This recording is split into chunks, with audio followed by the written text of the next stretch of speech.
oftentimes, anytime libertarianism is brought up, people who aren't libertarians seem to think like, oh, they're just a bunch of old white guys. And you pointed out the amount of prominent libertarians throughout history who are Jewish and who are black, and I started sort of running down the Rolodex of all the libertarians that have had a huge impact in my life, and I'm like, yeah, you know what? A lot of black guys, a lot of Jewish guys. A lot of black guys. Well, I have to say, yeah, of course, basically, because it's dominated by the Jews have dominated the socialists, and the Jews have dominated the libertarians. It's just crazy because I do think dominated is certainly defensible, given the fact that Ludwig von Mises and Murray Rothbard were both Jewish, and those are two just alone. There's not much oxygen left after you got those two. But when with respect to blacks, I revere Thomas Sowell, even though when it comes to a fair number of writings on foreign policy, I would call him a neocon, and I guess he would not call himself a libertarian, but certainly he has a great deal to teach libertarians. With respect to blacks, who else would you? Walter Williams. Who else do you have in mind? Yeah, I think Walter Williams, especially there was that. That series "Free to Choose," where Walter Williams and Thomas Sowell figure prominently. I think yes.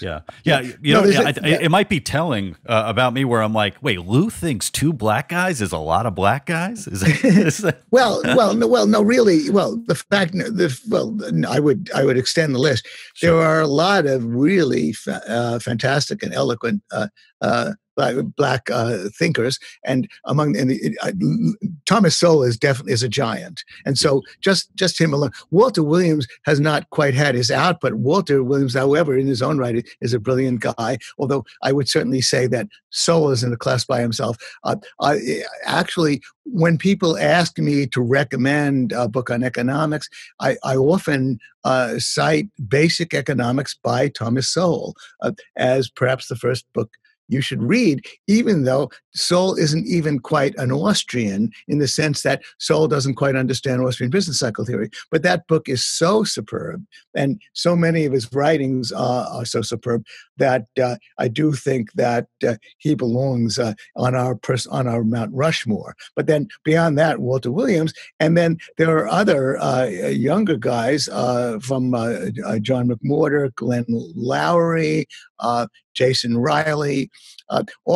Many of them, they don't quite talk about politics, but much of what they have to say is really great. Jason Riley, in particular, is a disciple of Sowell. So we do have, have some great guys in the room. Young and old. Glenn Lowry is definitely one of my favorite thinkers ever, and it's one of those things where I wonder how many of them would accept the label of a libertarian, even if it is a small L libertarian. Because I think we lose a lot of people on the economic side. I think on a lot of the social stuff, on free speech and that sort of thing. And we have quite a few people who are with us, but when it comes to the economics, they sort of, veer.